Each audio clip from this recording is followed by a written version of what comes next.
Oke, kalau Bung Usman melihat ini dianggap aturan internalnya TNI, berdasarkan pertimbangannya TNI pun dengan kejaksaan, apa yang bisa dilakukan koalisi masyarakat sipil kalau begitu? Ya, pertama ini bukan kebijakan internal. Kalau misalnya pengerahan personel militer di dalam tangsi-tangsi militer, di dalam lingkungan satuan-satuan teritorial militer, misalnya untuk Angkatan Darat di Kodam, atau misalnya di Korem, di Kodim, Koramil, itu tentu merupakan kebijakan internal. Atau misalnya di lapangan udara, atau di Armada Barat, Armada Timur, dan seterusnya. Tapi kalau sudah masuk ke ranah publik seperti misalnya kejaksaan, maka itu bukan lagi kebijakan internal. Dan karena itu pengerahan personil semacam ini tidak bisa begitu saja dilakukan oleh Panglima.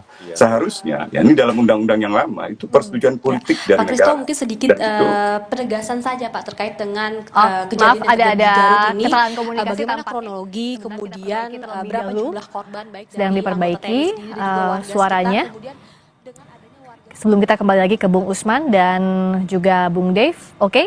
Sekarang saya kembali lagi, Bung Usman sudah bisa dengar suara saya ya sekarang?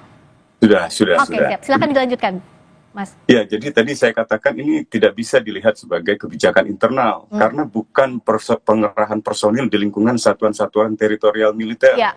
bukan di Kodam, Korem, Kodim dan Koramil seterusnya, dan bukan juga di Lanut, lapangan udara atau di Armabar, Armatim di dalam Ya. lingkungan militer. Ini pengerahan personil ke lingkungan publik di dalam institusi publik, institusi umum seperti kejaksaan yang melayani masyarakat dalam konteks misalnya pengaduan atau pelaporan tentang kasus pelanggaran HAM berat atau kasus-kasus misalnya tindak pidana khusus lainnya seperti korupsi. Jadi itu tidak tepat sama sekali. Gitu. Ya. Dan yang kedua adalah mekanisme pengerahan personilnya. Dalam Undang-Undang TNI yang lama, setiap mekanisme pengerahan personil TNI harus merupakan keputusan politik negara. Artinya ada keputusan pemerintah yang disetujui oleh DPR, misalnya dalam bentuk undang-undang. Tetapi dalam undang-undang yang baru memang dimungkinkan lewat peraturan pemerintah, tapi itu tetap akan memerlukan misalnya ketersediaan anggaran, masa waktu operasi atau masa waktu pengerahan personil.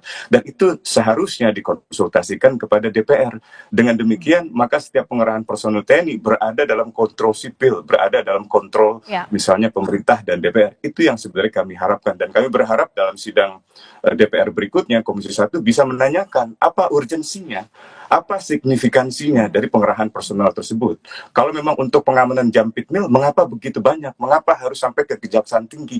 Mengapa harus sampai di seluruh lingkungan Kejaksaan Negeri? Itu artinya di seluruh kabupaten dan kota. Dan itu memperlihatkan Indonesia seperti ada dalam keadaan darurat militer. Ini yang saya kira harus dicegah. Jadi kalau kita mau mengundang kerjasama investasi asing, memastikan bahwa mereka akan mendapatkan layanan birokrasi yang baik, layanan kepastian hukum yang baik. Dengan begini justru memunculkan tanda tanya, apakah Indonesia dalam keadaan normal atau dalam keadaan darurat?